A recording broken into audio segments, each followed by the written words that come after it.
dia meninggal pada tahun 191 Hijrah.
Alhamdulillah, kita pada pagi ini berkesempatan untuk menziarahi satu tempat makam yang mulia, salah seorang daripada wali Allah yang bernama Muhammad Al-Bahlul.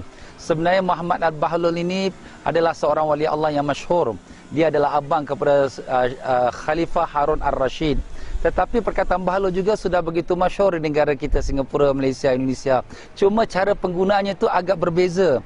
Kemungkinan besar daripada kita bila orang mengatakan kita Bahlul, kita akan marah. Kerana kita menyangkakan perkataan Bahlul itu merendahkan kita dan menjadikan kita seperti orang bodoh.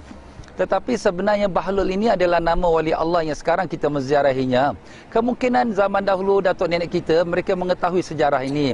Dan mereka memanggil anak-anak mereka Bahlul apabila mereka marah. Dengan tujuan supaya anak-anak itu mudah-mudahan menjadi orang yang wali Allah, orang yang baik-baik. Tetapi oleh kerana lama-kelamaan sejarah itu tidak dikenali. Dan akhirnya bila dipanggil Bahlul, kita merasakan marah kerana kita macam diperbodohkan. Maka dengan itu hari ini kita dapat menguraikan satu perkataan yang mungkin selama ini kita tidak memahaminya. Dan kalau lain kali kalau orang panggil kita Bahlul, kita ucapkan amin. Kerana dia mendoakan untuk kita menjadi seorang wali Allah.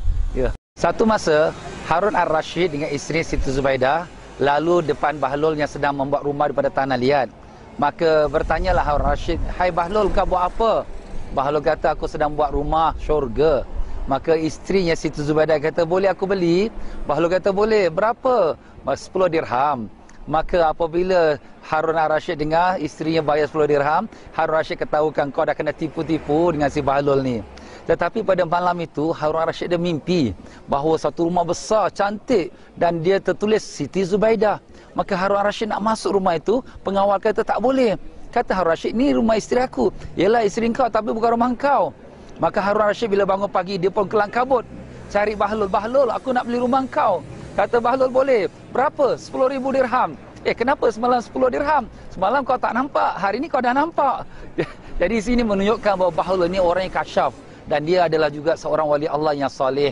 Maka sebab itulah Allah kabulkan semua doa-doanya. Ya. Semasa saya kecil dululah, masa umur ya, masa ialah peringkat umur yang semasa dia masa orang tua dulu. Kalau dia selalu marahkan anak, selalu digunakan bahasa yang kasar tu. Tak saya pada itu bahasa kasar lah tu. Bahasa Bahlul engkau lah.